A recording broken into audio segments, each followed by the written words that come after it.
देखिए, हमेशा जब प्रधानमंत्री बोलते हैं, हमारे जो नॉन बायोलॉजिकल प्रधानमंत्री हैं बोलते हैं, वो सबूत देते हैं कि वो गलती से भी सच नहीं बोल सकते और अपनी कमियों को छुपाने के लिए वो नेहरू को बदनाम करते रहते हैं, नेहरू को याद करते हैं। अगर वो नेहरू नहीं होते तो प्रधानमंत्री नरेंद्र मोदी का क्या होता, मैं समझ नहीं सकता हूँ। कल उन्होंने झूठ आफ्टर झूठ, झूठ पर झूठ बोले। इतिहास को एक नया रूप देने में वो तो बहुत माहिर हैं।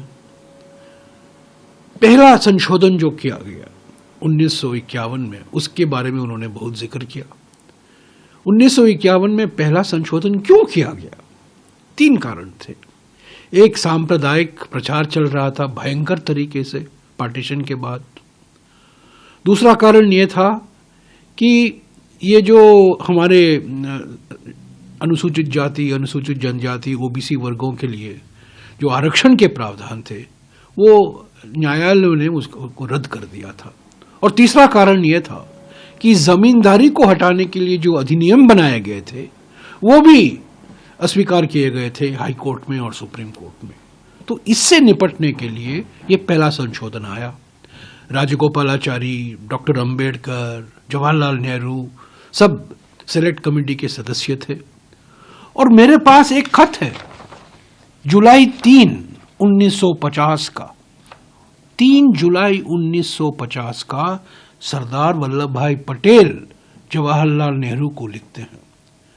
उनका देहांत दिसंबर 1950 में हुआ। आज उनकी जयंती मना रहे हैं, पर 3 जुलाई 1950 सरदार पटेल जवाहरलाल नेहरू जी को लिखते हैं कि हम कैसे निपटे श्यामा प्रसाद मुखर्जी जैसे लोगों के भाषण से। कानून तो है नहीं, सांप्रदायिक प्रचार कर रहे हैं।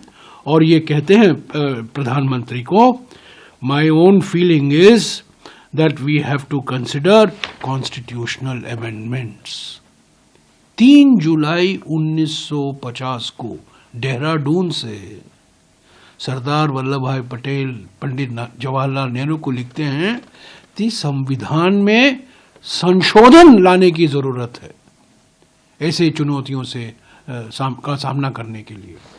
तो ये क्या इतिहास गिना रहे हैं।